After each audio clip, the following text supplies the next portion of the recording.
안녕하세요. 이제 막 돌진한 딸아이를 키우고 있는 30대 워킹맘이에요. 이렇게 모르는 사람들한테 제 이야기를 해본 적이 없어서 어떻게 시작해야 할지 모르겠는데 두서가 없더라도 이해해주세요. 지난 결혼 생활은 녹록지만은 않았습니다.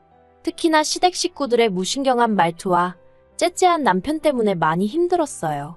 하지만 어리석게도 저는 남편이 아빠가 된다면 사람이 달라질 줄 알았거든요. 그래서 아이까지 낳았지요. 하지만 집버릇 개 못 준다더니 그래서 이혼을 결심하게 되었습니다. 지금은 죽일 만큼 미운 남편이지만 처음 지인에게 소개를 받았을 때는 믿음직스러운 사람이라고 생각했어요. 친정아버지가 워낙에 우유부단하신 분이었고 그로 인해 친정어머니가 고생을 많이 하셨거든요. 그래서 저는 꼭 저를 이끌어줄 수 있는 남자를 만나고 싶었는데 연애 내내 남편이 보인 모습이 그랬습니다. 데이트라도 하게 되면 이거 하자 저거 하자며 먼저 나서서 분위기를 주도했고 저에게 무슨 고민거리라도 있어서 털어놓으면 이렇게 해라 저렇게 해라라며 해결책을 제시해주곤 했는데 그게 그때는 다 맞는 말처럼 들릴 만큼 의지가 되었답니다. 그래서 남편이 만난 지 6개월 만에 결혼하자고 했을 때도 먼저 말해주니 좋았고 남편의 선택대로 따라가면 될 줄 알았어요. 하지만 막상 결혼을 해보니 남편은 리더십이 있다기보다는 독단적이었습니다. 특히나 돈 문제에 있어서는 제가 남편보다 월급이 같으면 같았지 단 한 번 10,000원이라도 덜 벌어온 적이 없었는데요. 그런데도 자기가 경제권을 쥐고는 저한테 생활비를 타쓰게 했어요. 그런데 이게 웬걸 결제할 때마다 남편한테 문자가 가면 전화를 해와서는 그걸 왜 했냐 저걸 왜 사냐 어찌나 따져대고 사람한테 책임을 물어대는지 제가 그렇다고 무슨 명품을 사고 유기농을 사 먹고 그러는 것도 아니었는데 말이지요. 심지어 한 번은 친구들을 만나서 스파게티를 먹었는데 비싼 것도 아니고 한 접시에 15,000원짜리였거든요. 그런데 그걸 가지고 스파게티 한 그릇의 원가가 얼만지 아냐? 너는 상술에 노란한 거라며 어찌나 사람을 깔아뭉개던지. 그래서 남편하고 막말로 박터지게 싸우고 각자 월급은 각자 관리하기로 했습니다. 지금 생각해보면 이때 그냥 이혼했어야 하는데 그때만 하더라도 제가 남자를 잘못 골랐고 섣부르게 결혼을 결심했다는 걸 인정하고 싶지 않았던 것 같아요. 그래도 다행이라고 해야 할지 월급을 각자 관리하기 시작한 이후로는 좀 숨통이 트이는 기분이었어요. 그런데 남편은 아니었던 모양입니다. 그 일이 있고 얼마 지나지 않아서 남편이 다니던 회사에 대대적으로 구조조정의 바람이 불고 있단 이야기가 들려왔어요. 그리고는 저한테 대놓고 말은 안 했지만 자꾸 앓는 소리 죽는 소리가 늘어가는 게 월급이 줄은 모양이 돼요. 저희는 월급을 각자 관리하면서 생활비도 똑같이 각출해서 썼었는데 언젠가부터 한다는 소리가 자기는 회사에서 저녁 해결하고 올 때도 있는데 왜 식비를 똑같이 내야 되냐 하질 않나. 자기는 씻을 때 뜨거운 물 많이 안 쓰는데 난방비가 너무 많이 나왔다나. 진짜 제 얼굴에 침 뱉기 같아서 차마 일일이 적을 수는 없지만 별 말 같지도 않은 소리를 하면서 생활비도 저보다 덜 내고 싶어 하더라고요. 그렇지만 그럴 때마다 저는 남편이 그런 말을 무슨 의도로 하는 건지 뻔히 알면서도 못 알아듣는 척 모른 척하며 무시해버렸습니다.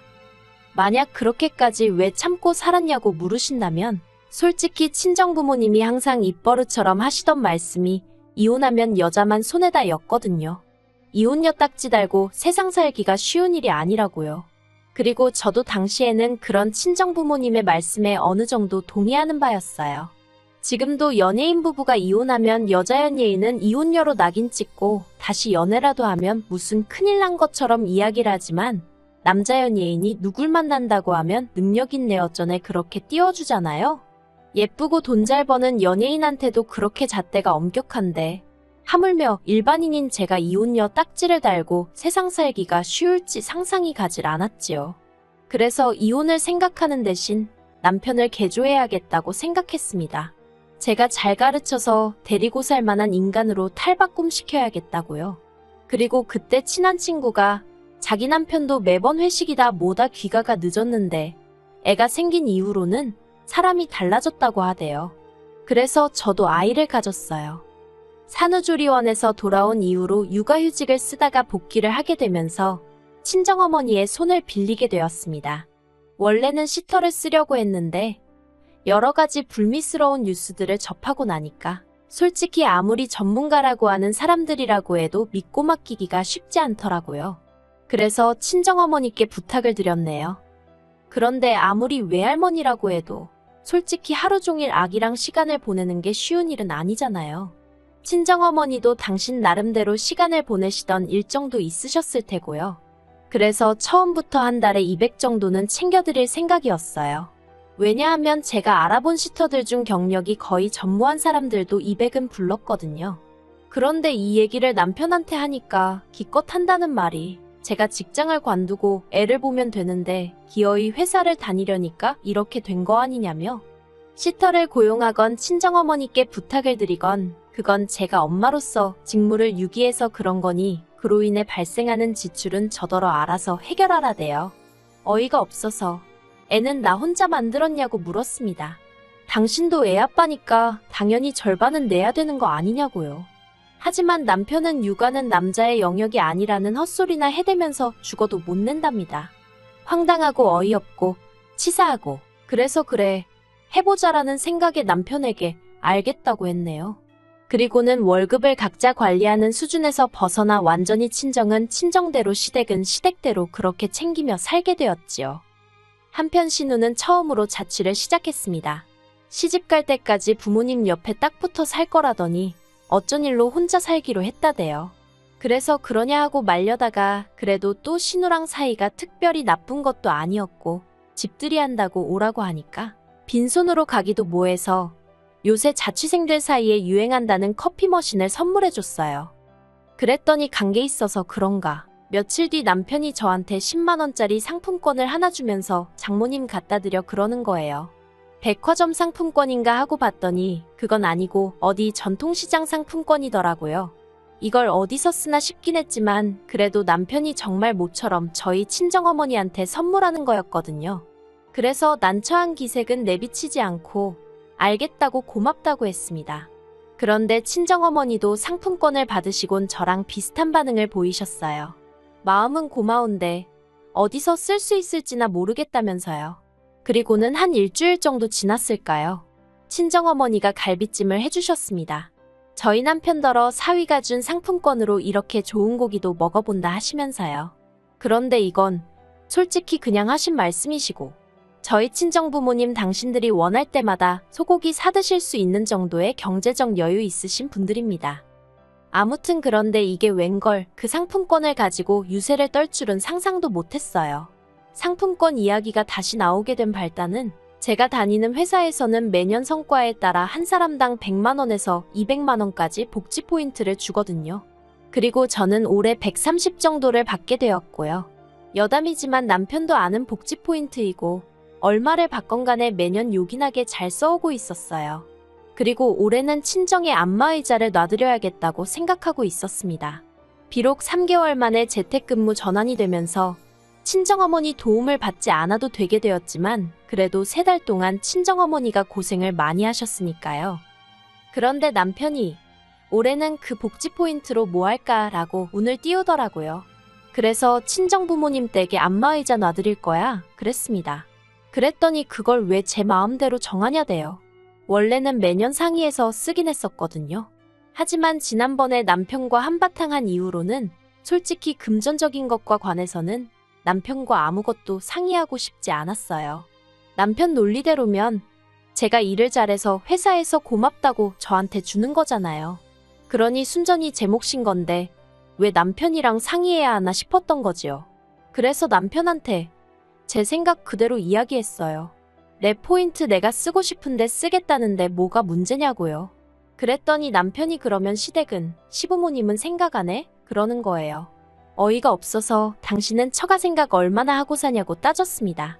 그리고는 그렇게 시부모님 사드리고 싶으면 당신이 당신 돈으로 사드려. 월급 받아서 그 돈 다 뭐해? 생활비라고 100만 원 주고 나면 당신 생전 나하고 1원 한 푼 상의해서 쓴 적 있어. 그러니까 이번에도 알아서 잘 사드리라고 쏴붙여버렸네요. 그러자 남편이 입술을 대빨래 밀고선 인정머리가 있네 없네. 누가 누구한테 할 소리를 하던지요. 그런데 그 일이 있고 며칠 뒤 생각지도 못한 사람에게서 연락을 받았습니다. 바로 신우였어요. 신우가 먼저 저희 남편, 그러니까 자기 오빠한테 들었다면서 저희 회사 복지 포인트 이야기를 꺼내더라고요. 뭐라고 달리 반응을 보이기가 어려워. 네, 맞아요. 그런 게 나와요 하고 적당히 대꾸만 하고 있었어요. 그런데 신우가 정말 잘 되었다며 이번에 자기가 컴퓨터를 사려고 하는데 저더러 복지 포인트로 대신 사달라대요. 그러면 자기가 현찰로 주겠다고요. 사실 복지 포인트를 쓰려면 지정된 곳에서만 써야 되다 보니까 100% 마음에 드는 물건을 찾기가 쉽지는 않거든요. 그래서 저도 남편에게는 친정어머니 쓰실 안마의자를 사드릴 생각이라곤 했지만 마음에 딱 드는 모델이 없어서 고민이 많았지요. 그런데 신우가 돈으로 주겠다고 하니까 솔직히 잘 됐다 싶더라고요. 그래서 바로 알겠다고 했습니다. 그런데 피는 못 속인다고 해야 되는 건지 어쩌면 남매가 그렇게 하는 짓이 똑같을 수가 있을까요? 신우와 통화를 마친 뒤 아가씨가 말한 컴퓨터. 지금 찾아보니까 150만 원 정도 한다고 알려줬어요. 그랬더니 신우가 그러면 내가 20만 원만 보내주면 되죠? 그러는 거예요. 순간 이해가 안 돼서 신우더러 그게 무슨 말이냐고 150만 원짜리라니까 웬 20만 원이냐고 물었어요.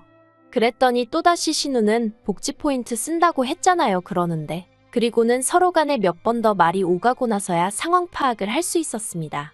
남편이 정확히 뭐라고 했는지는 모르지만 신우는 제 복지 포인트에 자기 돈 조금만 보태면 컴퓨터를 살 수 있다고 생각한 모양이에요. 정말이지 떡 줄 사람은 생각도 안 하는데 남매가 나란히 김칫국이나 마시는 꼴이라니. 그리고 이 이야기가 시부모님 귀에까지 들어가면서 상황은 걷잡을 수 없이 복잡해져 갔습니다. 시부모님이 저를 불러놓고 너는 친정만 챙기냐? 시댁은 웃음냐 하시더니 왜 기분 나쁘게 차별을 하냐고 그러시는 거예요.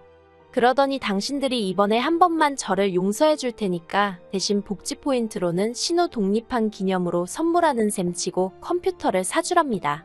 그러면 그냥 이번 일은 없던 일처럼 눈 감아 주시겠다나요? 어이가 없어서 제가 잘못한 일도 없는데 그게 무슨 말씀이시냐고 그렇게는 못한다 했습니다. 그러자 하시는 말씀이 니네 엄마한테는 내 아들이 상품권도 줬다면서 그러는 거예요.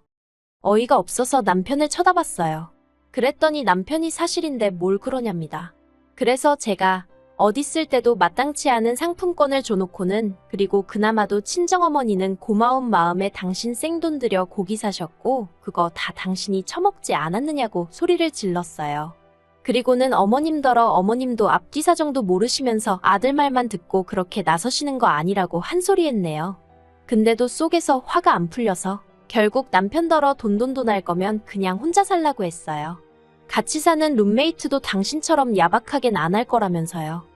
그리고 제 입에서 이혼 소리가 나오자 어머님이 저더러 미쳤냐며 언성을 높이셨습니다.